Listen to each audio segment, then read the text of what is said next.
Bueno, si hoy terminamos el capítulo 21 y el capítulo 22, si lo terminamos hoy, entonces ya el martes que viene entramos en la comparación de las escuelas apocalípticas y lo que cada escuela postula, plantea, ¿verdad? Y vemos las diferencias y vemos en qué cosas concurren, en qué cosas están diametralmente en desacuerdo.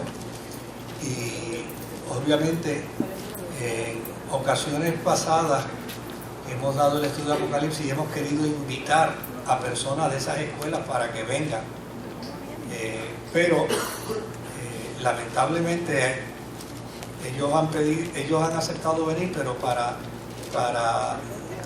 predicar un sermón sobre su escuela. Y yo les he dicho que lo que nosotros queremos es hacerle preguntas, ¿verdad? ¿Por qué creen de esa forma? ¿Qué diferencia hay entre sus posiciones? Y lamentablemente no hemos conseguido a uno que diga, bueno, pues yo voy y háganme las preguntas. Pero vamos a hacer la asignación y vamos a trabajar con las distintas escuelas. Precisamente en esta semana que tuve tiempo para mirar algunas cosas que en otras ocasiones no miro, vi un programa que yo tengo que señalar que son personas con muy buen propósito, con muy buena intención, gente con seriedad en lo que postulan, con compromiso en lo que profesan. O sea, yo no creo que haya que despachar la vida de estas personas de una manera irresponsable, adjudicando adjetivos pues que sean peyorativos hacia ellos. Yo creo que son hombres de Dios y son gente muy seria y que lo que creen y postulan lo hacen con todo el amor y con toda la pasión. Pero estaba mirando uno de estos programas donde la persona comenzaba haciendo esta introducción y decía: yo no quiero que ustedes se alarmen, yo no quiero que ustedes se asusten, yo no quiero que ustedes caigan presos de terror, pero yo vengo a compartirles lo que Dios me ha revelado, los juicios que van a venir, las destrucciones que van a suceder, cómo los pueblos y las islas van a desaparecer. Y decía, pero bendito, primero está diciéndole a la gente que no quiere que se asusten, y entonces con el contenido. Claro, la intención dentro de ese propósito es procurar lograr que la gente se convierta al Señor. Pero yo tengo una posición sobre eso, y es que quien no responde al Evangelio de la gracia, quien no responde al Evangelio del amor, para servir a Dios de manera auténtica, ¿cómo va a responder al Evangelio del miedo? ¿Cómo va a responder al Evangelio del terror? Entonces yo digo, Dios mío, yo no creo, de hecho, yo no quisiera que nadie me diga que me quiere porque me tiene miedo.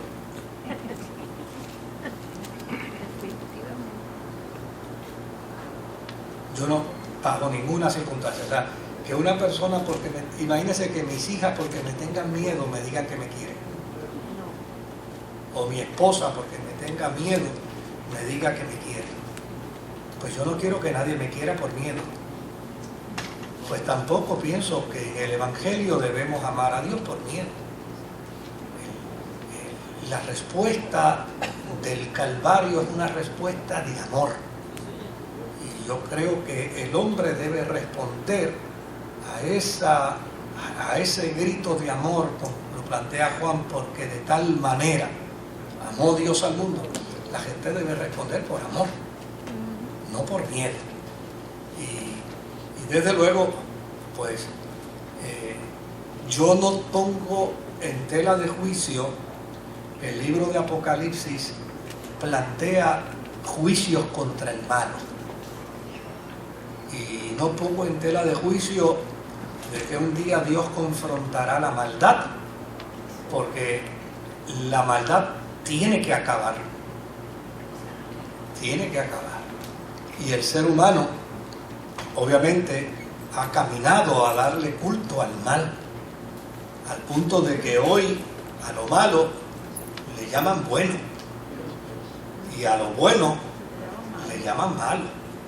Y yo creo que la maldad y el malo debe tener una justa retribución. Pero yo creo que eso es un elemento que compete a Dios. El justo debe recrearse en el bien y en la gracia del Señor. El justo debe recrearse en la bondad y en la misericordia de Dios. O sea, es imposible que el justo viva con miedo dentro del marco de la fe.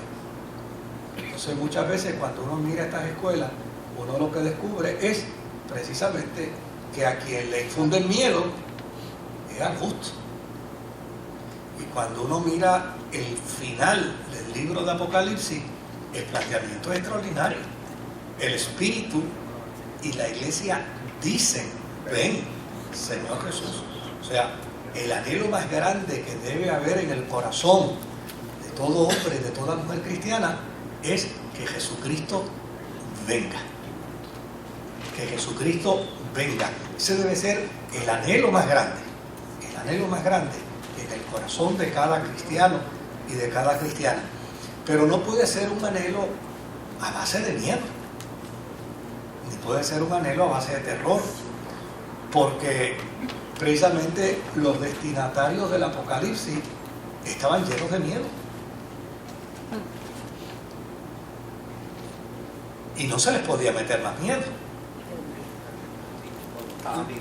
Lo que había que darle era esperanza, y el Apocalipsis es un libro de esperanza. O sea, usted sabe lo que es decirle a un hombre que ha perdido sus hijos, que ha perdido sus tierras, que ha perdido su esposa, que ha perdido su familia, porque los han perseguido, porque los han matado. Decirle: mira, el resucitado te ve, y el resucitado va a hacer justa retribución contra lo que se ha hecho a tu persona y a tu familia. Pues esa es la esperanza. Esa es la esperanza de ese cristiano que es mártir, que está padeciendo, que está sufriendo por causa de la fe. Pero imagínense, si amén del dolor y del sufrimiento que está padeciendo, y amén de la crisis y del martirio por el cual está pasando, también le van a decir: y no te preocupes, deja que vengan los caballos, y vengan los dragones, y vengan los osos, y venga el fuego, y venga la naturaleza, y te caiga encima. Entonces lo pone entre la espada y la pared, no vas a saber qué cosa mejor va a escoger, porque ninguna de las dos es buena. Ahora, cuando uno empieza a mirar ya el capítulo 21 y el capítulo 22 de Apocalipsis, fíjese cómo el cuadro cambia por completo. El cuadro es excepcionalmente maravilloso para los cristianos. Y es un cuadro donde ya la naturaleza, el juicio, el castigo de parte de Dios para la maldad ha concluido. Y ahora se va a ver un escenario totalmente distinto, totalmente diferente. Y si vamos al capítulo 21 de Apocalipsis, mire qué tratamiento más extraordinario nos da las Sagradas Escrituras. Dice: después de qué? Pues después de haber visto la inmolación, aún la misma naturaleza se inmoló. La naturaleza se prestó para hacer madera para el fuego, contra los malos, contra los perversos. Pero ahora el cuadro va a cambiar. Dice: después vi un cielo nuevo y una tierra nueva, porque el primer cielo y la primera tierra habían dejado de existir, lo mismo que el mar, con R. ¿Verdad?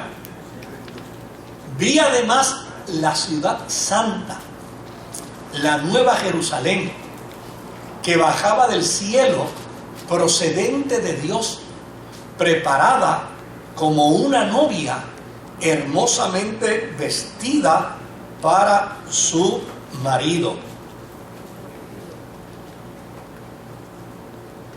Oí una potente voz que provenía del trono que decía: aquí, entre los seres humanos, está la morada de Dios. Él acampará en medio de ellos, y ellos serán su pueblo. Dios mismo estará con ellos, y será su Dios. Él les enjugará toda lágrima de los ojos, y ya no habrá más muerte, ni llanto, ni lamento, ni dolor, porque las primeras cosas han dejado de existir. El que estaba sentado en el trono dijo: yo hago nuevas todas las cosas. Y añadió: escribe, porque estas palabras son verdaderas y dignas de confianza. También me dijo: ya todo está hecho. Yo soy el Alfa y la Omega, el principio y el fin. Al que tenga sed, le daré a beber gratuitamente de la fuente del agua de la vida. El que salga vencedor heredará todo esto, y yo seré su Dios, y él será mi hijo. Pero los cobardes, los incrédulos, los abominables, los asesinos, los que cometen inmoralidades sexuales, los que practican artes mágicas, los idólatras y todos los mentirosos recibirán como herencia el lago de fuego y azufre. Esta es la muerte segunda. Se acercó uno de los 7 ángeles que tenían las 7 copas llenas con las últimas 7 plagas y me habló así: ven, que te voy a presentar a la novia, la esposa del Cordero. Me llevó en el espíritu a una montaña grande y elevada y me mostró la ciudad santa, Jerusalén, que bajaba del cielo procedente de Dios. Resplandecía con la gloria de Dios y su brillo era como el de una piedra preciosa, semejante a una piedra de jaspe transparente. Tenía una muralla grande y alta y 12 puertas custodiadas por 12 ángeles, en las que estaban escritos los nombres de las 12 tribus de Israel. 3 puertas daban al este, 3 al norte, 3 al sur y 3 al oeste. La muralla de la ciudad tenía 12 cimientos, en los que estaban los nombres de los 12 apóstoles del Cordero. El ángel que hablaba conmigo llevaba una caña de oro para medir la ciudad, sus puertas y su muralla. La ciudad era cuadrada, medía lo mismo de largo que de ancho. El ángel midió la ciudad con la caña y tenía 2.200 kilómetros. Su longitud, su anchura y su altura eran iguales. Midió también la muralla y tenía 75 metros, según las medidas humanas que el ángel empleaba. La muralla estaba hecha de jaspe y la ciudad era de oro puro, semejante al cristal pulido. Los cimientos de la muralla de la ciudad estaban decorados con toda clase de piedras preciosas. El primero con jaspe, el segundo con zafiro, el tercero con ágata, el cuarto con esmeralda, el quinto con onice, el sexto con cornalina, el séptimo con crisólito, el octavo con berilo, el noveno con topacio, el 10º con crisoprasa, el 11º con jacinto y el 12º con amatista. Las 12 puertas eran 12 perlas y cada puerta estaba hecha de una sola perla. La calle principal de la ciudad era de oro puro, como cristal transparente. No vi ningún templo en la ciudad, porque el Señor Dios Todopoderoso y el Cordero son su templo. La ciudad no necesita ni sol ni luna que la alumbre, porque la gloria de Dios la ilumina y el Cordero es su lumbrera. Las naciones caminarán a la luz de la ciudad y los reyes de la tierra le entregarán sus espléndidas riquezas. Sus puertas estarán abiertas todo el día, pues allí no habrá noche, y llevarán a ella todas las riquezas y el honor de las naciones. Nunca entrará en ella nada impuro, ni los idólatras ni los farsantes, sino solo aquellos que tienen su nombre escrito en el libro de la vida, el libro del Cordero. Qué bonito. ¿Verdad que cuando uno lo lee, esto no es para asustar? Ahora, desde luego, Juan está utilizando una serie de recursos para explicar lo que ha visto. Y si usted se da cuenta, él mismo admite que lo que está interpretando, lo está interpretando en un lenguaje humano. Inclusive, la medida del ángel es una medida humana. Y para poderlo explicar de forma humana, él tiene que entonces utilizar el recurso de su tiempo para explicar aquello que está viendo dentro de la visión. Pero no solamente esto, sino que desde tiempos muy antiguos, los judíos siempre hablaron del día del cielo nuevo y de la tierra nueva. De hecho, cuando Israel vivió el periodo doloroso del cautiverio, el profeta Isaías le hablaba a Israel del cielo nuevo y de la tierra nueva. Y por el otro lado, era parte de la postura del judío antiguo interpretar que vendría el día grande de Yahvé, ¿verdad? El día grande de Jehová.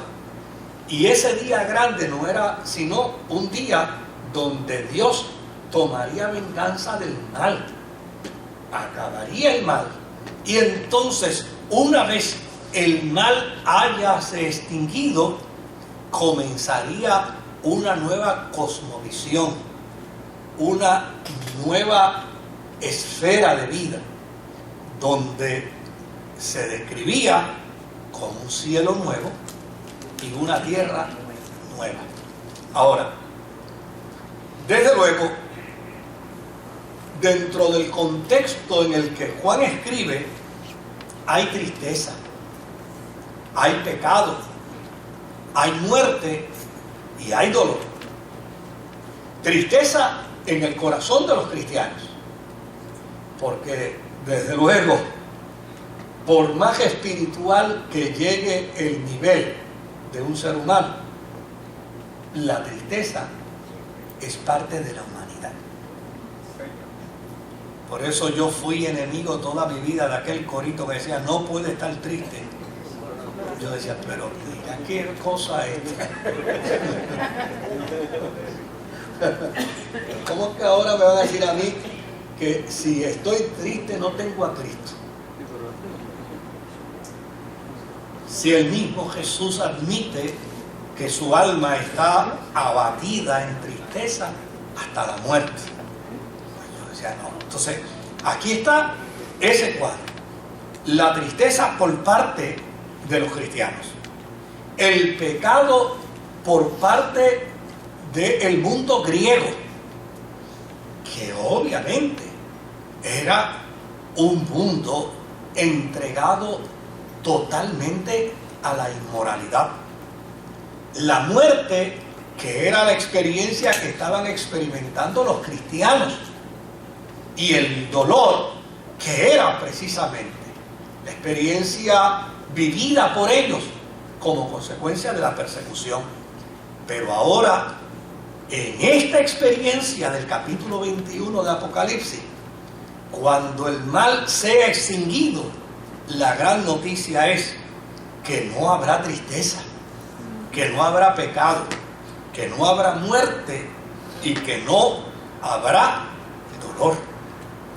Porque desde luego en el pensamiento judío, cuando Israel experimentaba sufrimiento, persecución y muerte, una de las cosas que pensaba y entendía era que un día dejaría de sufrir. Cuando Israel estaba en el cautiverio egipcio, de hecho, el mensaje de Moisés era que había llegado la hora en que el pueblo no volvería a sufrir. Y cuando Israel cayó en el cautiverio babilónico, los profetas que fueron levantados por Dios en el contexto de ese tiempo fueron precisamente a anunciarle a Israel en el cautiverio que el pueblo no iba a sufrir para siempre, que el pueblo no iba a llorar para siempre y que no iba a padecer para siempre. Por lo tanto, en el pensamiento judío, el ser humano siempre ha entendido la necesidad de una reubicación.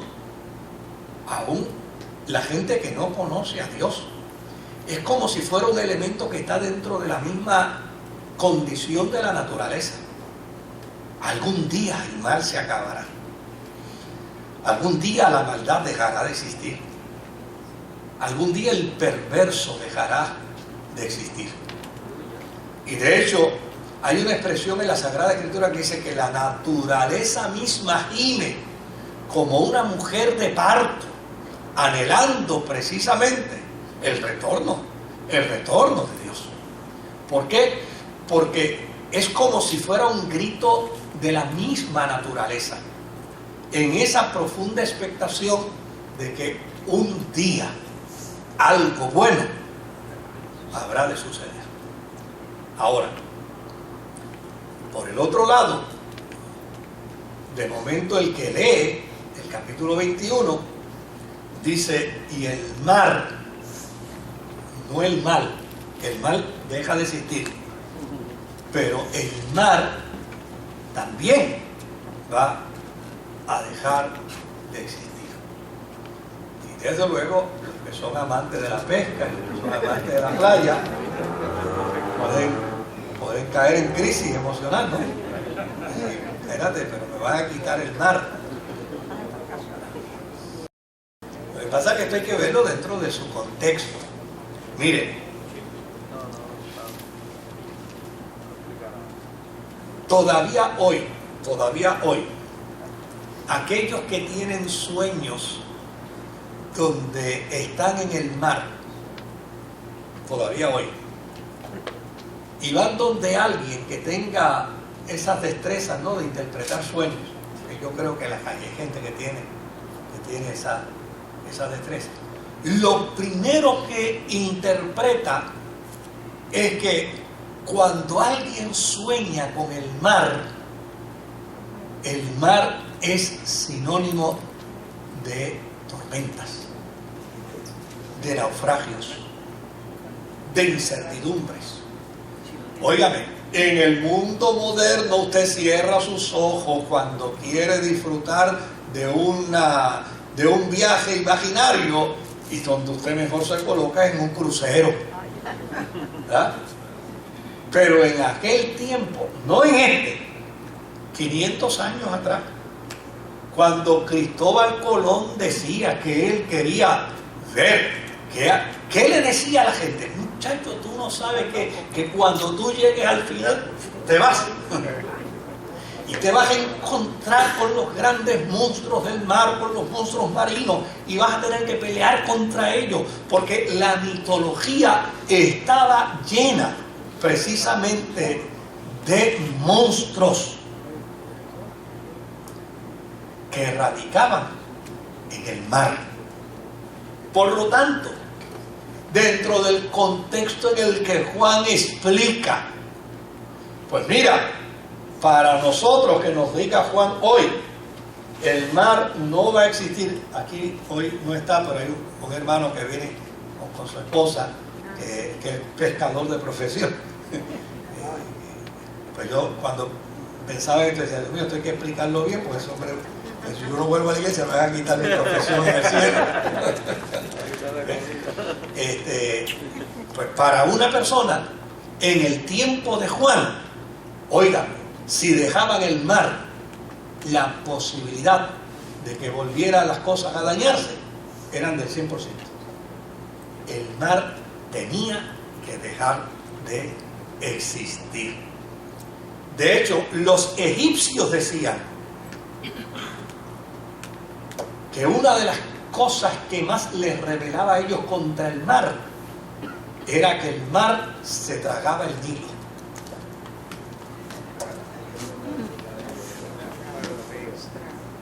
Para los egipcios su orgullo era el Nilo. Ahí estaba la deidad. Y ellos decían, y este mar sin vergüenza nos traga el Nilo. Entonces, ¿cuál era la analogía que había detrás de ello? Pues era que el mar es sinónimo del mal. Esto hay que pronunciarlo bien, porque allá en Sudamérica fue un grupo de puertorriqueños y a un viaje misionero, y pusieron a un misionero a hablar, y dijo, hermano, lo mío no es cantar, lo mío no es predicar, lo mío no es exhortar, lo mío es animar.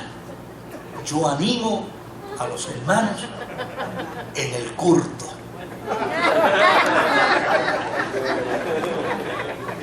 Entonces al final se le acercó a alguien y le dijo, oiga, ¿por qué ustedes los puertorriqueños invierten la R por la L? Y él lo miró así y le dijo, bueno, hermano, esos serán algunos.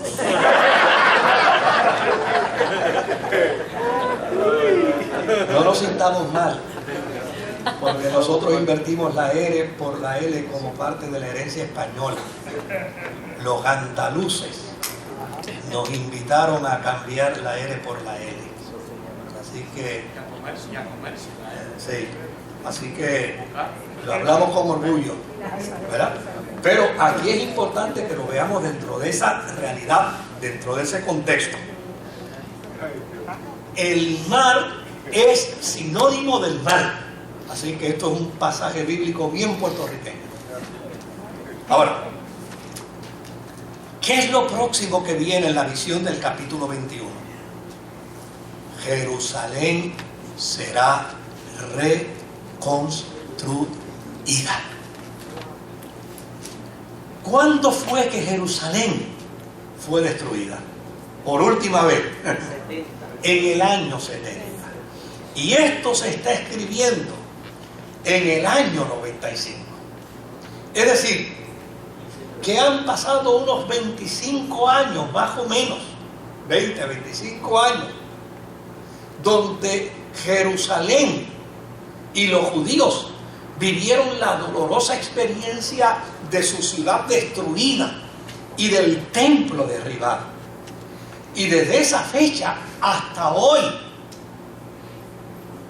no ha habido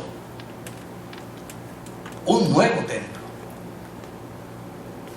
Ahora, mire qué interesante. El ángel, que no es otro que el mismo ángel que le dijo a Juan, mira cómo Dios va a destruir el mal. Ahora es el mismo ángel que le dice, mira ahora cómo la iglesia, cómo la cristiandad, cómo el bien disfrutará de Dios.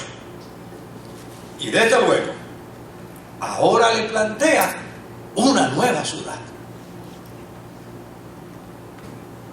La nueva Jerusalén. Ahora, ¿cómo la plantea? La plantea, óigame, como ninguna mano humana la puede crear. La plantea a base de oro.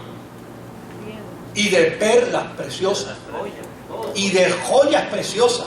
O sea, lo que Juan está presentando aquí de la Nueva Jerusalén es algo totalmente extraordinario.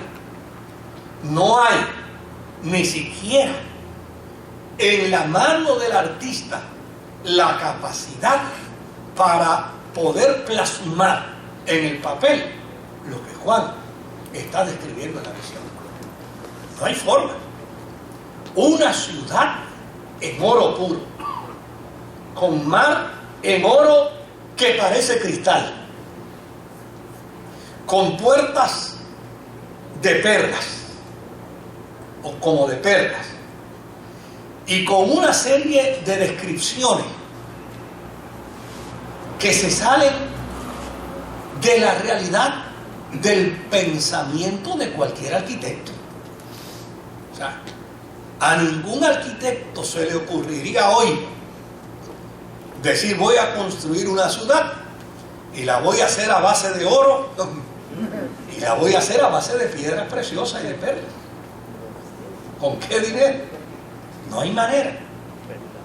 Pero nosotros no podemos olvidar que el griego tiene dentro de su etimología un pensamiento platónico.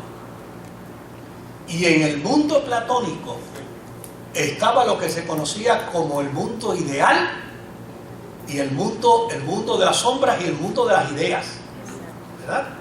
¿Y qué es lo que se planteaba entre el mundo de las sombras y el mundo de las ideas? Pues mire, lo que se planteaba era que este micrófono que está aquí es hecho como resultado de un micrófono perfecto que está en el mundo de las ideas. Que el hombre lo va a mejorar, y lo va a mejorar, y lo va a mejorar, pero siempre seguirá siendo ¿qué? Sombra. Siempre seguirá siendo copia, porque nunca podrá hacer ¿qué? El perfecto que está allá. Entonces, Juan agarra ese pensamiento griego, platónico, y lo transforma para la experiencia de la Nueva Jerusalén, que va a habitar ¿dónde? Aquí. Aquí. ¿Y qué dice ahora Juan? Dice: señores, lo perfecto de allá un día va a bajar y va a estar aquí. Porque en el pensamiento platónico es imposible que el ideal venga a la sombra. Pero en el pensamiento de la fe cristiana es viable que lo ideal venga a la sombra. El Evangelio precisamente eso es lo que plantea. El Verbo, lo ideal de Dios, se hizo carne y habitó entre nosotros. Es decir, vino a la sombra. De hecho, en la experiencia del querigma evangélico, dice el apóstol San Pablo: de modo, si alguno está en Cristo, ¿qué es? Nueva criatura es. Las cosas viejas, es decir, las cosas de la sombra pasaron, he aquí todas vienen ahora ¿de qué? Del ideal. Mas vosotros tenéis la mente ¿de quién? De Cristo. La mente de Cristo. Desde luego, si nosotros trabajáramos esto con más ahínco, con más compromiso, si nosotros trabajáramos esto con más fidelidad, nosotros fuéramos unos creyentes de una trascendencia extraordinaria. El problema es que los cristianos no sabemos qué confesamos, ni qué creemos, ni qué tenemos.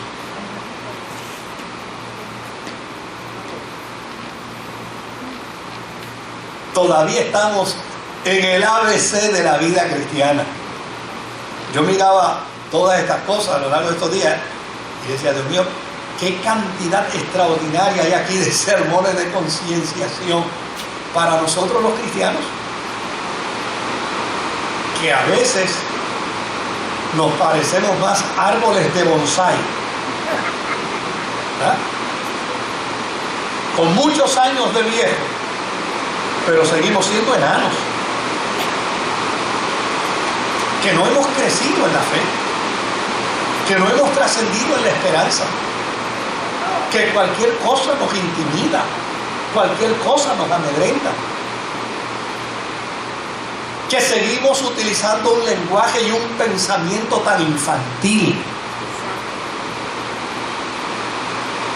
que tal vez podemos hablar de seniority en términos de años, pero no de trascendencia.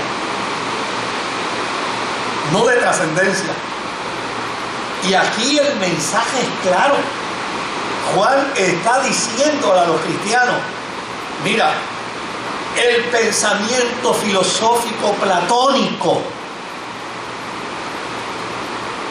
es imposible para ellos, pero para el cristiano es posible. Y de hecho, esa afirmación la encontramos en el querigma evangélico. ¿Qué le dijo Jesús? ¿Qué le dijo Jesús a Marta? Para el que cree, todo es posible. Y la posibilidad estriba precisamente en que un cristiano puede desarrollar una mente ideal si comienza a sembrar para el Espíritu. Es decir, si nosotros empezamos a eliminar de nosotros el prejuicio, los complejos, si empezamos a eliminar de nosotros esas manchas que advinieron a nuestra vida como resultado de nuestras experiencias pasadas, que nada tienen que ver con la nueva criatura que se nos ha declarado en Cristo, óigame, la trascendencia nuestra fuera extraordinaria. Olvídese de Krishnamurti y olvídese de los pensadores estos hinduistas. No, los cristianos estaríamos, a veces yo escucho por ahí a una gente hablando de que estamos en otro nivel, y cuando yo miro es el mismo nivel. Será otra decoración, pero es el mismo nivel con otra decoración. O sea, lo que nos falta a nosotros como cristianos no es que Dios nos dé más, no. Lo que nos hace falta a nosotros como cristianos es mayor concienciación de lo que somos en Él, por Él y para Él. Eso es lo que nosotros necesitamos, una mayor concienciación. ¿Quién soy yo en el Señor? ¿Qué represento yo como cristiano? ¿Qué poseo yo dentro del contexto de mi fe? Eso es lo que nos hace falta a nosotros. Ahora, fíjense qué interesante, el judío de hoy, todavía va a los muros de Jerusalén y ora diciendo: regresa a tu ciudad Jerusalén con compasión y mora en ella como has prometido. Reconstrúyela con premura en nuestros días y establece en ella con premura el trono de David. Bendito seas tú, Señor, constructor de Jerusalén. Y a través del Antiguo Testamento vamos a encontrar un sinnúmero de evocaciones de los profetas, precisamente planteando la necesidad de la reconstrucción de la ciudad. Ahora se le está diciendo a los cristianos: 25 años después que Jerusalén fue destruida y el templo fue derribado por completo, se le está diciendo: del cielo descenderá la nueva Jerusalén, como una esposa ataviada para su marido. Y esto hay que interpretarlo bien, porque hay gente que piensa que Jerusalén es la esposa. Lo que está diciendo es la metáfora, ¿no? Jerusalén regresa tan bella, tan radiante, tan esplendorosa, como regresará, como una esposa está de esbelta, de radiante, de esplendorosa en el momento en que se va a casar. Pues así mismo es que regresará la nueva ciudad donde estarán los cristianos. Ahora, ¿qué es lo próximo que le plantea Juan en la visión de Apocalipsis a los cristianos? Que habrá una restauración total con Dios. Dios habitará en esa ciudad. Dios habitará en medio de ella. Y Dios interactuará con sus hijos en la ciudad. Si miramos brevemente el versículo 3 y el versículo 4, si lo miramos brevemente, usted observará que dice: oí una potente voz que provenía del trono y decía: aquí entre los seres humanos está la morada de ¿quién? La morada de Dios. Él acampará en medio de ellos y ellos serán su pueblo, y Dios mismo estará con ellos y será su Dios. Y el verso 4 dice: Él, no otro, Él les enjugará toda lágrima de los ojos, y ya no habrá muerte, ni llanto, ni lamento, ni dolor, porque las primeras cosas han dejado de existir.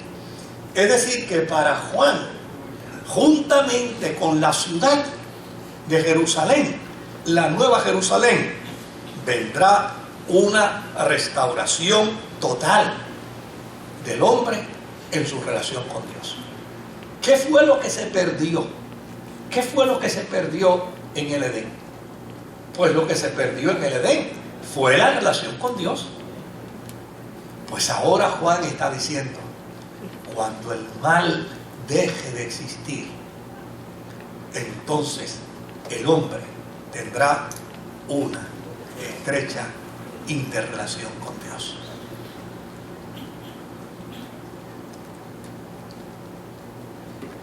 Desde luego,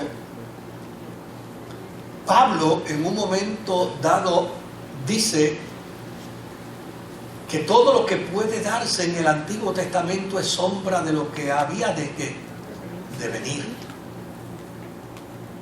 Pero aún él mismo admite, dice: ahora vemos como por espejo, oscuramente, ¿verdad? Él mismo admite que aun cuando lo que hoy tenemos es mucho más claro que las sombras que tenía la ley, admite que todavía no es tan claro, no es tan prístino como lo que vamos a tener cuando estemos ¿en qué?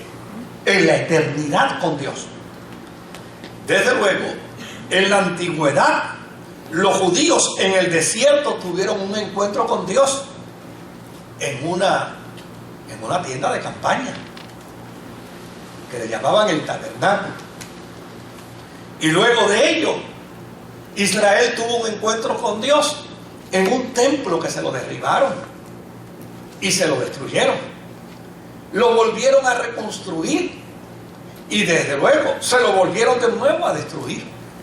Pero ahora le están diciendo a los cristianos: mira, ahora no será cuestión de una apariencia, será asunto de una presencia real. Dios mismo estará con ustedes. Ahora, fíjese lo que decíamos al principio.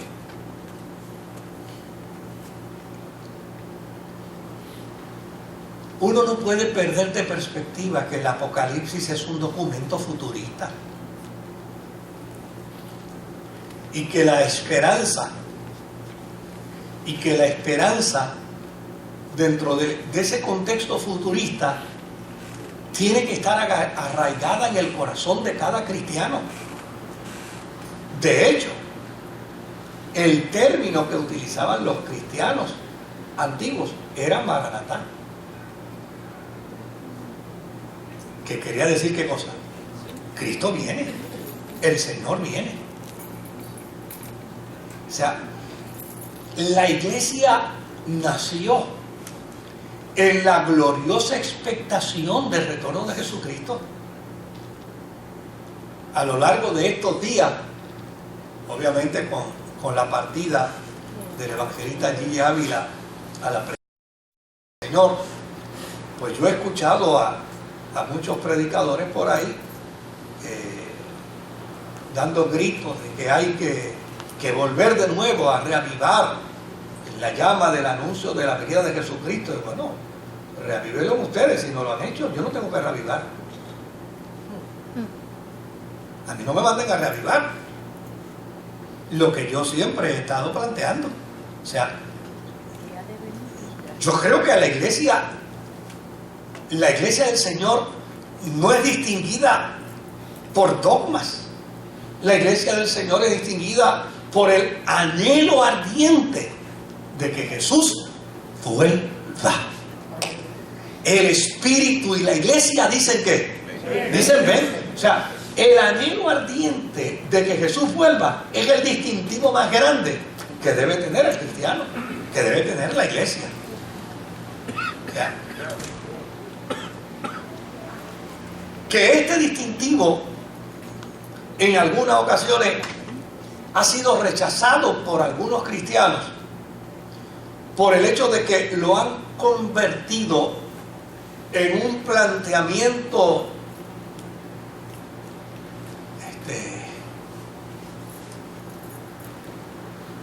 insípido, si le pudiéramos llamar, o estereotipado, me parece que sería la mejor palabra. O sea, un planteamiento cacofónico donde le gritamos a la gente Cristo viene, pero no vivimos no vivimos la experiencia de su venida, ni vivimos dentro de ese ardor pasional porque Él vuelva. Pues yo creo que eso nosotros necesitamos transformarlo y cambiarlo. No están convencidos de lo que están diciendo. Pero el Cristo viene no es un eslogan. El Cristo viene tiene que ser ¿qué? Tiene que ser una vivencia. Es partir de la premisa de que yo esperaba al Señor hoy y dentro de 3 horas se va el día 2. Hoy estamos a 2, yo ni sé. Se va el 3 de julio. Pues dentro de 3 horas se va el 3 de julio. Pues no hay problema. Lo espero mañana. Mañana yo espero al Señor. O sea, esa tiene que ser la postura de la iglesia. Esa tiene que ser la postura del cristiano. Ahora, ¿cuál es el desafío que nos presenta Juan aquí? Pues no es un mero desafío para los cristianos del primer siglo, porque su visión es futurista y nos está diciendo también a nosotros los cristianos: oye, si no ha llegado, entonces hay que esperarlo. Hay que esperarlo. Por lo tanto, el planteamiento de la iglesia tiene que ser que espera a su Señor. Pero tiene que ser un planteamiento de espera en el Señor de inminencia. Y yo voy a explicar lo que es inminencia. Fíjense que no hemos entrado a las escuelas, pero yo quisiera dejar claro mi posición. O sea, yo con toda honradez, querido, yo no tengo que depender de nadie que me venga a meter miedo con el retorno de Cristo, ni que me venga a asustar.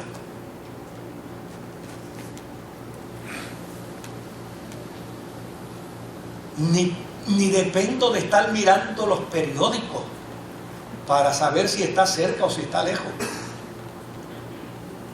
Porque a fin de cuentas a mí no me mandaron a meter las narices en eso. El sentido de inminencia es el saber que el que ha de venir vendrá. Y es inminente, que va a llegar. Y va a llegar como lo prometió, en un abrir y cerrar de ojos. Yo he observado, claro, yo creo que son elementos de motivación. He observado hasta actividades de iglesia donde se han hecho trucos de escenografía y de momento el predicador desaparece y ha creado un caos dentro de la iglesia. Imagínense, de momento el predicador está predicando de la vida de Jesucristo y desapareció y todo el mundo empieza a gritar, se fue él y nos quedamos todos nosotros. Pero realmente yo digo, eso puede crear un impacto momentáneo, pero preguntémosle a la gente que estuvo allí presente si al día de hoy, 5 años después, 10 años después, 15 años después, esa experiencia les marcó hasta el día de hoy. Y cuando vemos el testimonio de la vida, vamos a descubrir que no les marcó nada. Simplemente fue que un buen espectáculo. Y yo creo en el inminente retorno de Jesucristo como ese planteamiento claro, diáfano de la Escritura, donde no es que caigamos en una paranoia, pero que tengamos certeza en cualquier momento, en un abrir y cerrar de ojos, como ladrón en la noche, en algún momento vendrá el Señor. Mire, ¿sabe dónde yo veo esto? Cuando voy a funerales de jóvenes. Yo me doy a la tarea de mirar los compañeros de ese joven o de esa joven que murió, a ver cuál es su reacción. Y cuando ellos entran y ven a su compañero o a su compañera dentro del ataúd, usted ve que se estremecen, que empiezan a llorar, que les tiemblan las manos, por una sencilla razón: porque se confrontaron con la realidad de que la muerte no es solo para los viejos.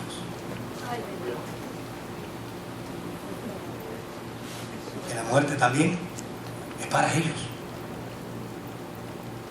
Pues mire, en el sentido de la inminencia, yo creo que debe estar perfectamente claro en cada cristiano de que el retorno de Jesucristo tiene 2 vías: o Él viene por mí, o yo voy hacia Él. Por lo tanto, de la misma forma que debo estar preparado para cuando Él venga, de la misma manera debo estar preparado para cuando yo parta. Y yo puedo estar aquí hablando con ustedes ahora y dentro de una hora decirles: miren, que se murió. Fue Moisés. Porque así es la fragilidad de la vida. Bueno, vamos a ver quién entierra aquí. Ahora, fíjense que de lo que se trata aquí es de que ahora el Señor le dice: estas promesas son fieles y son ¿qué? Y son verdaderas. No es una palabra, no es el testimonio de un ángel, es el testimonio del mismo Señor, que está diciendo, mira, esto es palabra fiel y esto es palabra verdadera. Yo voy a venir. Por lo tanto, yo no tengo que depender, querido, con todo honradez, yo no tengo que depender de nada ni de nadie. Imagínense, un año atrás Corea del Norte estuvo con las bambanalerías esas de que tiro, de que no tiro, de que voy, de que... Y entonces se levanta esa horda de ansiedad y ya sí es el fin. Y Dios mío, y si es así, y ellos son amigos de los chinos, y si tiran, y ya Rusia dijo que los iba a defender, y si tiran ellos, y entonces aquí viene la conflagración y se acaba el mundo. Ya ha pasado un año y pico y todavía están en el aguaje, ¿no? O sea, si yo voy a depender de eso, óigame, a la vuelta de un año, yo pendiente a esas noticias me voy a enfermar del estómago, me voy a enfermar de los nervios, voy a terminar en un hospital psiquiátrico. Yo tengo que depender de nada de eso. Yo simplemente tengo que creer aquel que dijo, escribe, porque estas palabras son fieles y son verdaderas. Yo soy el alfa y el omega. Yo soy el principio y el fin. Es decir, yo soy la fuente de origen y soy la meta final.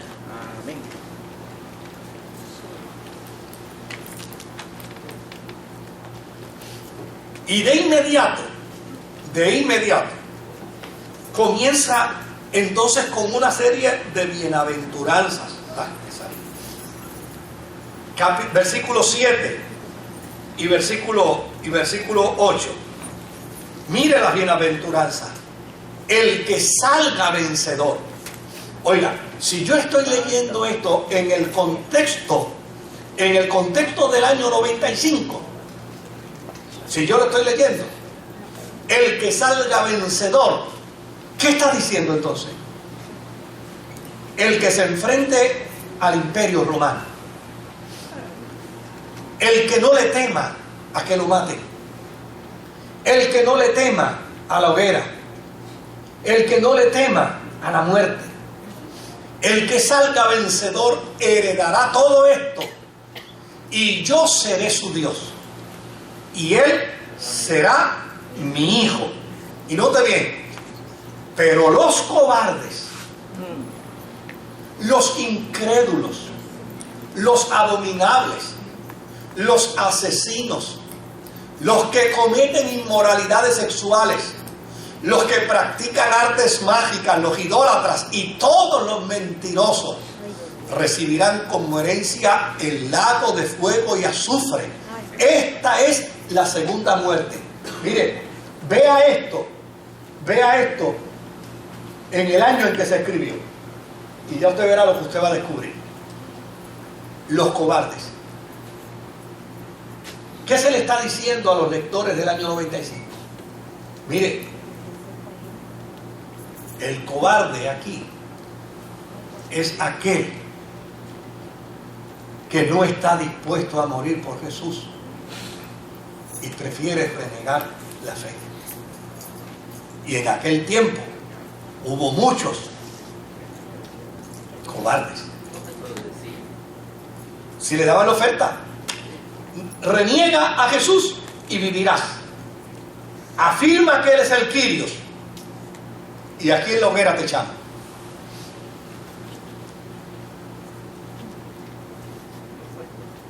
El emperador es el Kyrios. Esos son los cobardes. Los incrédulos, aquellos que venían y decían, ¿se acuerdan aquella canción? Decían, y si no reencarno nada.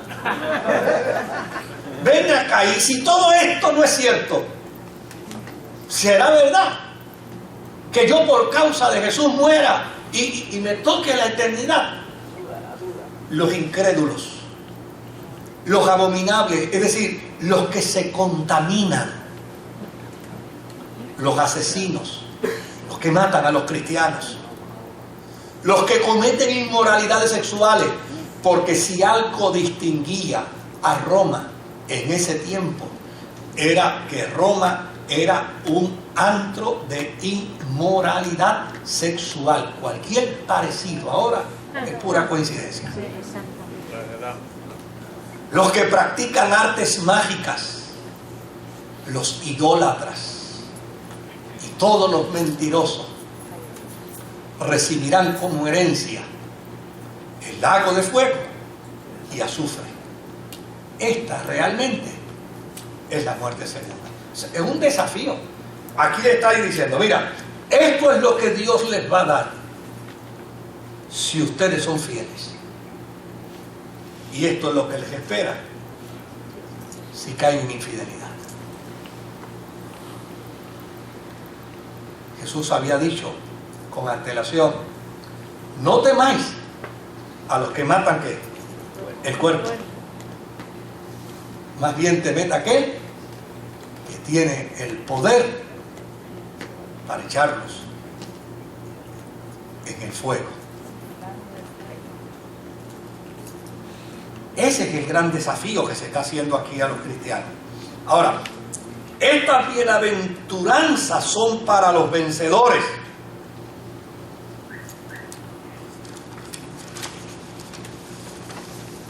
Y la pertinencia y la relevancia que tiene el Apocalipsis hoy es precisamente que vivimos en medio de la sociedad de inmoralidad. Y las promesas para aquellos son las promesas para nosotros.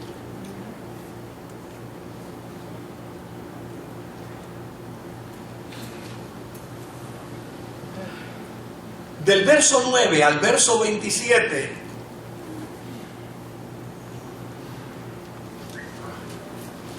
el ángel empieza a describir, a hacer una descripción bien detallada de la visión que está teniendo. Desde luego el ángel del capítulo 17, que lo invitó a ver la destrucción, ahora lo invita a mirar lo que hay en el panorama, lo lleva a un nivel que lo hizo capaz de ver las visiones, escuchar las palabras que Dios quería revelarle, y por el otro lado entonces empieza a hacer una descripción. Es un muro alto, tiene 12 puertas, hay 12 ángeles, y desde luego una de las cosas que se dice es que para entrar en esa ciudad hay que estar inscrito.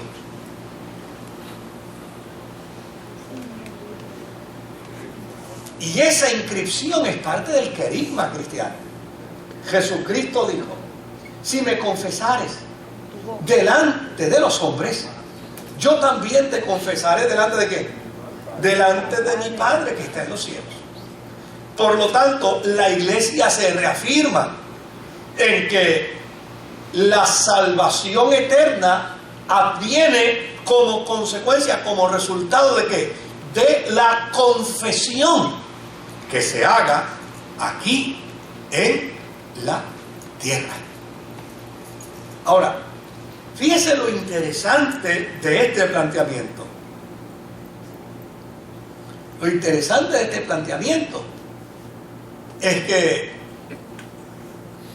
si bien es cierto, la salvación es un acto de gracia, no es menos cierto que para recibirla hay que aceptarla. O sea, no es un revestimiento automático.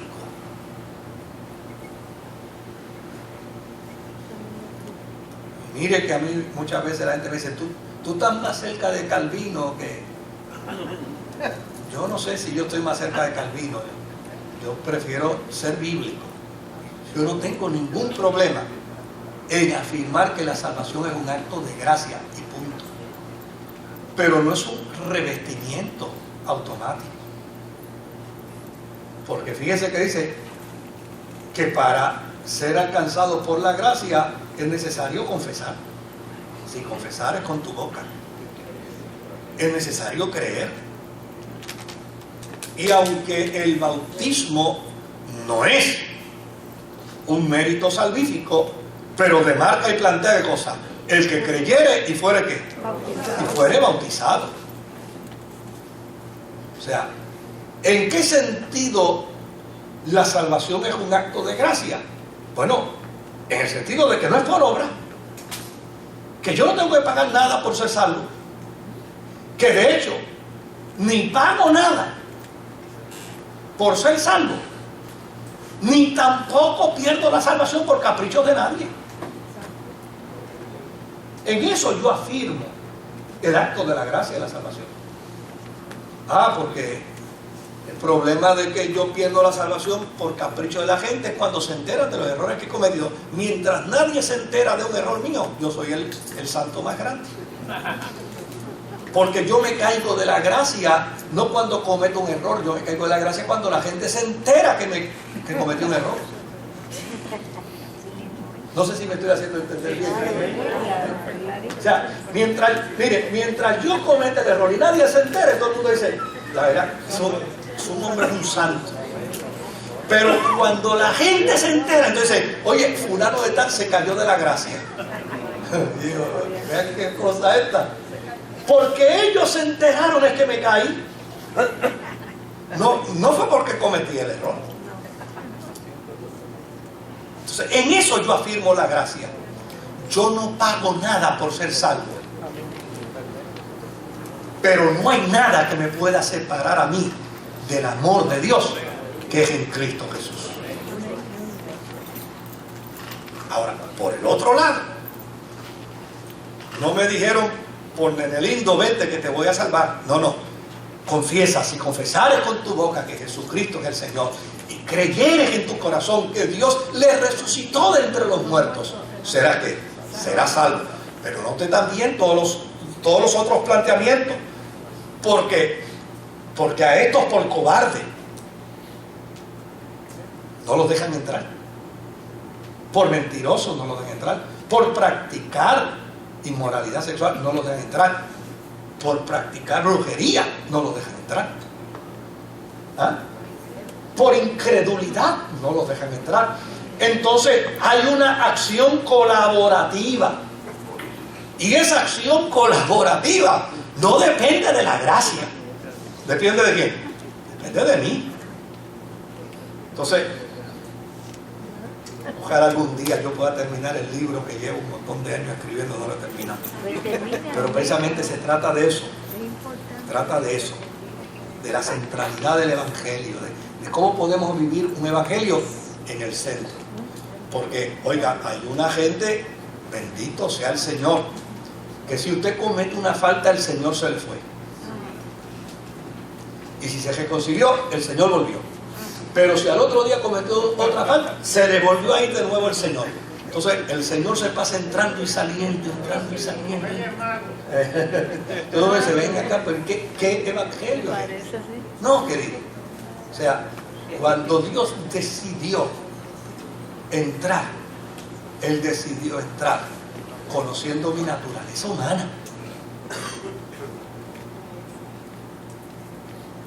Pero me requirió: confiesa, acepta,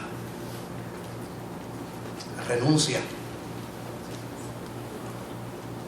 confiesa pecados, arrepiéntete, vuelve a mí, reconcíliate conmigo.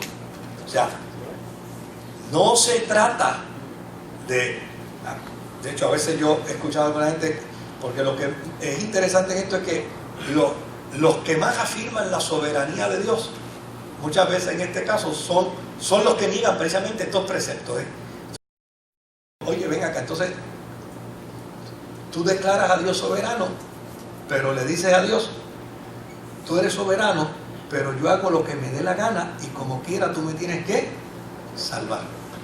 Entonces, digo, ¿y dónde está la soberanía de Dios ahí? Porque entonces Dios no es soberano para ti. Dios es simplemente un muñeco de complacencia para tu vida. No, la soberanía de Dios estriba en que Él se reserva el derecho. Él se reserva el derecho. Pero yo no tengo que vivir a merced de una experiencia de angustia, de sufrimiento, de pesar. Pues Mira, si me caí, lo que tengo que hacer es levantarme, confesar el pecado, arrepentirme ante la presencia del Señor, decir: Señor, yo soy tuyo, yo no estoy para estar en el suelo, yo estoy para estar de pie ante tu presencia. Me levanto y sigo para adelante. De eso es que trata el Evangelio. Bueno, yo creo que ni el 21 ni el 22 voy a acabar hoy. Ahora, fíjense por el otro lado, que dice también que esta ciudad tiene una medida, y es una medida cuadrada, pero es una medida grande. ¿Cuántos kilómetros es que dijo que tenía? ¿Ah? ¿Ah? No, vamos ahí. Mire, el ángel midió la ciudad con la caña y tenía 2.200 kilómetros. 2.200 kilómetros. Oiga, cuadrado. Y 2.200 kilómetros cuadrados. ¿De aquí a Miami? Probablemente, no, mucho más. Mucho más que de aquí a Miami. Miami son 100 millas, ¿no? ¿Cuántas millas? Sí, en la fiesta. Pero eso es al cuadrado, es en cúbico. O sea, está hablando de que de una medida grandísima. Y a veces yo escucho unas iglesias donde, digo, y no es por menospreciar el número, es por señalar el error que cometen, donde cuando ellos hablan de salvación, es como si la salvación fuera nada más que para ellos solos. ¿Y para qué van a salvar a 100 y lo van a meter en una ciudad tan grande? En una ciudad tan grande, para 100. No. A mí me parece que esto da un mensaje mucho más amplio. Esto da un mensaje mucho más claro. Esto quiere decir que Dios se reserva el derecho. Mis ovejas oyen mi voz y me siguen. Y yo soy el que las llama. Y esto lo que quiere decir es que llana y sencillamente a nadie se le ha dado la facultad de determinar quién entra en la ciudad, sino solo Él. Solo Él. Ahora, esas medidas cúbicas son símbolos de perfección. No es que literalmente está planteando que una medida literal. Lo que está hablando es de una medida que, de una medida cúbica, de una medida perfecta. Porque la intención de Juan, es decir, que lo que descenderá del cielo es precisamente lo que en el mundo griego es imposible que descienda. Y él está diciendo, va a descender porque esas cosas ya Dios las está haciendo. Imagínate, envió al verbo y lo hizo ¿qué? Lo trajo acá, el ideal lo trajo a la sombra. Y ahora, como consecuencia de haber traído el ideal a la sombra, ahora los de la sombra los convierte en luz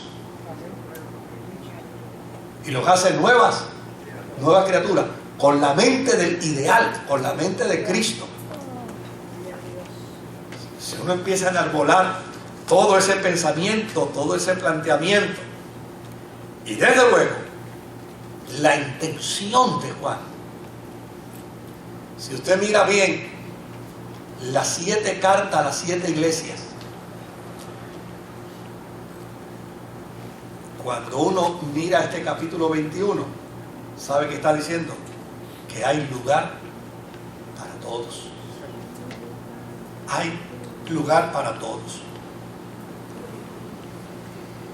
Una de las cosas que maravilla es que dice que no habrá, en esa ciudad no habrá templo. No habrá templo. Entonces, fíjese lo interesante. 25 años después de haberse destruido el templo, todavía al día de hoy los judíos oran para que el templo sea reconstruido. Y el mensaje de Juan con respecto a la visión le dice, muchachos, cuando venga eso, no habrá necesidad de templo, porque Dios y el Cordero serán el templo. Ahora, fíjense que dice también que no habrá necesidad de luz, ni de sol, ni de luna.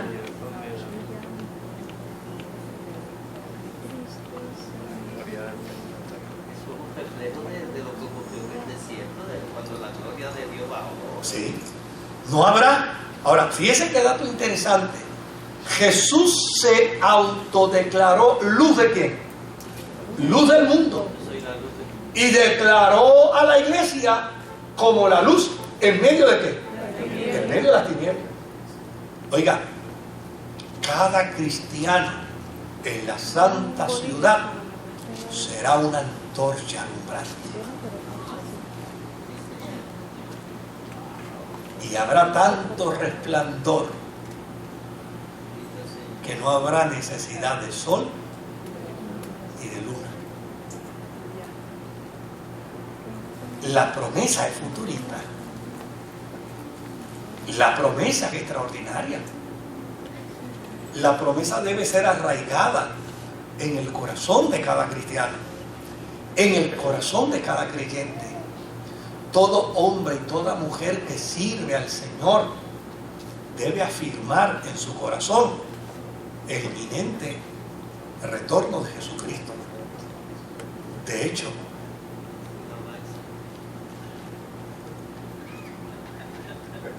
es la única bendita esperanza que vence, ¿sabe qué? El miedo natural a la muerte.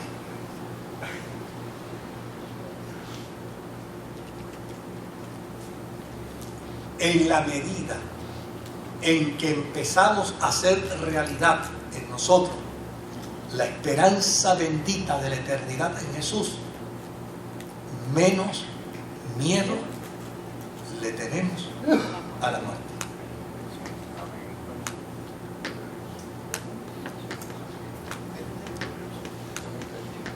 Hagamos cada uno nuestra propia asignación. En la medida en que conocemos, mire, yo me crié en una iglesia, y con esto termino, y paso a alguna pregunta. Yo me crié en una iglesia donde estaba don Antonio Natal, Toñito Natal. Toñito Natal era un señor que tal vez unos 4 pies, 8 pulgadas medía. Sufrió 17 entre derrames e infartos, sufrió 17. Pero yo lo fui a ver al hospital en uno de esos infartos que le dio en el mismo hospital y lo estaban reviviendo. Tenía la cortina cerrada y allá estaban dándole cantazo y poniéndole electricidad hasta que lo revivieron. Y cuando lo revivieron, a Toñito Natal le daba un coraje que empezó a llorar. Pero a llorar y a llorar y a llorar y a protestar. ¿Por qué? ¿Por qué me trajeron? ¿Por qué lo permitieron? Y se peleaba con los que estaban allí. Porque el testimonio que él daba era que donde estaba era mucho mejor. Después de ahí, a él lo único que se le escuchaba decir: estoy esperando el día glorioso, que el Señor me llame a su presencia. Lo mismo que dijo el apóstol San Pablo cuando le dice a Timoteo: yo solo estoy esperando de cosas, la corona incorruptible que el Señor no solamente tiene para mí, sino para todos los que aman su venida. El año pasado, el año anterior, murió un gran amigo mío, partió con el Señor, pastor de una extraordinaria iglesia en Venezuela, en Maracaibo, un hombre extraordinario.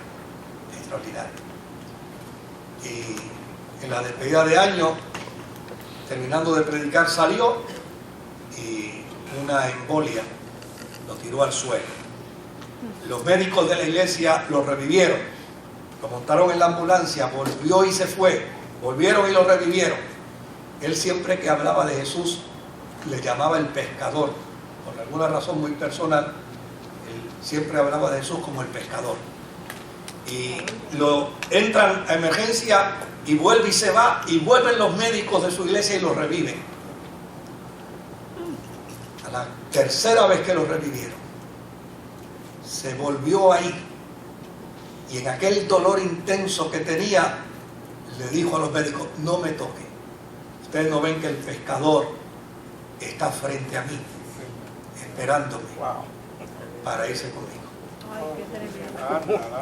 En la medida en que empezamos a amar la eternidad, empieza a disiparse el miedo a la muerte. A fin de cuentas, ¿para qué tenerle miedo?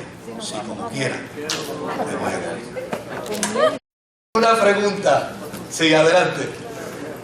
Te van a poner el micrófono por aquellos de los que están en internet siguiendo. Sí, buenas noches, Moisés. Sí. Mi pregunta va dirigida a que una de las cosas que se plantea con el arrebatamiento es que este proceso de que Cristo vuelva pues pasa por unas etapas, en la cual está el arrebatamiento de la iglesia y pasa todo el proceso de tribulación. Mi pregunta va más bien dirigida a nosotros como cristianos. ¿Cuál debe ser nuestro rol en este periodo que estamos ahora, en la apostasía, todos estos fenómenos que se están dando, en términos de que Dios nos llama? O sea, ¿qué se supone que sea durante este periodo de antes del arrebatamiento? ¿Qué debe ser nuestro enfoque? Había un pastor muy famoso que le preguntaron cuál era su secreto antes de que se muriera. Y él decía que su secreto había sido que cada vez que se paraba en el púlpito, él le oraba a Dios diciéndole: Dios, dame el amor por las almas antes de yo pararme en el púlpito. Y en cierta forma yo creo que esa es una pregunta que hay que plantearse. ¿Cuál es el rol de nosotros como cristianos en este periodo donde la gente pues no conoce la importancia de la relación personal con Dios? Para que ellos vean fuera de la iglesia, porque aquí dentro de la iglesia pues entendemos el concepto de que somos salvos, entendemos que con la gracia de Dios estamos salvos. Pero la pregunta es, en este mundo que está tan atribulado, ¿cuál debería ser nuestro rol? Yo creo que la Biblia dice que Jesús es la imagen misma del Dios invisible.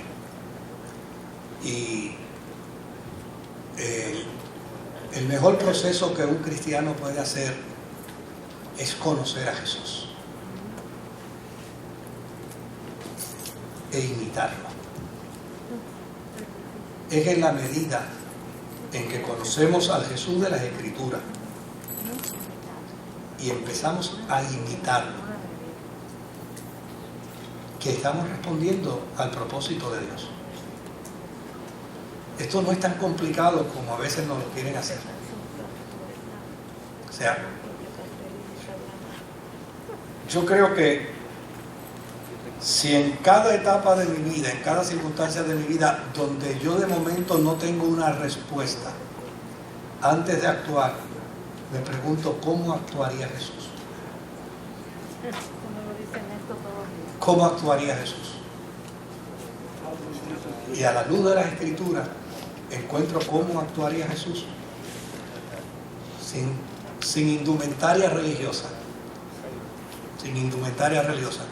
Yo creo que ese es el propósito de Dios en este momento para nosotros. No hay otra. Ese es. O sea, ¿cómo respondería Jesús? Por así decirlo, ¿cómo respondería Jesús a mi esposa si él fuera el esposo de ella? Pues si él es el esposo de ella y respondería de esta forma, pues entonces ¿cómo yo debo responder? ¿Cómo yo debo responder a mis compañeros de trabajo si Jesús fuera el compañero de ellos de trabajo? ¿Cómo respondería Jesús al vecindario si él fuera el vecino de la comunidad? Yo creo que ese es el mayor reto en este momento en la vida cristiana. El problema es que nos vamos por otras cosas, ¿no?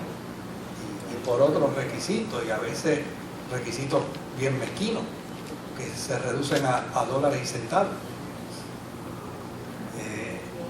Tú subes a otro nivel mientras más me bendices a mí.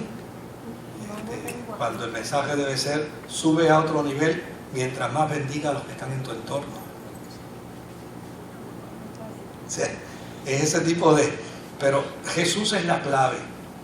Jesús es el centro. Si yo hago una vida conforme al estilo de Jesús, yo creo que yo estoy en el centro mismo del propósito de Dios para mí. Sí, mi pregunta es más sencilla. En Apocalipsis 21:8, su Biblia lee lo que practican la magia. En Sí. mi Biblia dice los hechiceros. ¿Si eso es lo mismo? Es lo mismo, sí, es lo mismo. Lo que pasa es que hay versiones distintas, pero es lo mismo, es lo mismo.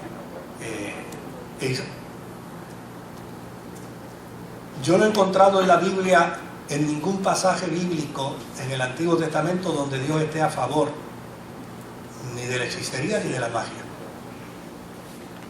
De hecho, una vez yo tuve una conversación con un distinguido profesor universitario que vino a conversar conmigo, y reconocido espiritista, y en la conversación que tuvimos me dijo: oye, fíjate, Moisés, cuando Dios dice que prohíbe que se hable con los muertos, por algo será, ¿verdad? Y yo le digo: ¿usted es cristiano? Me dijo: sí, yo soy cristiano. Y bueno, pues cuando Dios lo prohíbe, no es por algo, es que lo prohíbe, punto. Usted no tiene que hacerlo. Se echó a reír. O sea, usted no tiene que hacerlo. No tiene que estarle preguntando. O sea, cuando Él lo prohíbe, punto. No es por algo será, es que lo prohíbe. Si usted es católico, si usted es evangélico, si usted es espiritista y dice que es cristiano, usted tiene que obedecer lo que Dios dice. Eso es todo. O sea, no hay otra manera. Pero no hay en la Sagrada Escritura nada que avale consulta muertos, nada que avale consulta estrellas, nada que avale consulta signo zodiacal, nada que avale. O sea, la única puerta, el único puente para estar en paz con Dios, la Biblia registra es Jesucristo. Así que cuando el pueblo entró en la tierra prometida, eso lo prohibió bien claro. Eso fue lo más claro que Él prohibió. Sí. Bueno, al punto que de ahí es donde está la equivocación esta de las maldiciones generacionales. Que fíjense lo que Dios le dice a Israel. Le dice: si ustedes adoran a cualquiera de los dioses de los amorreos, de los heteos, de los jebuseos, no olviden que yo soy un Dios fuerte y celoso, que visito la maldad de los padres a los hijos hasta la cuarta generación. Y eso lo han sacado de contexto para hacer una doctrina que no tiene que ver nada. En una buena paráfrasis, lo que Jesús le está diciendo a Israel es: como ustedes se pongan a adorar a los ídolos paganos, yo me voy a ir detrás de ustedes y los voy a acabar. Y si no los acabo a ustedes, les voy a acabar sus hijos. Y si no les acabo los hijos, les acabo los nietos. Y si no les acabo los nietos, les acabo los bisnietos. Pero alguien me va a pagar la idolatría. Es un oráculo bien fuerte en contra de cualquier adoración pagana. Y eso está claro en la Sagrada Escritura. O sea, yo no sé cómo a estas alturas todavía hay cristianos que andan leyendo el signo zodiacal. Yo no lo puedo entender. O sea, por más mente abierta que yo quiera tener, no me cabe. Cristianos es más, que oran para ver: Señor, háblame a través de... ¿Sí? No, el Capricornio menos.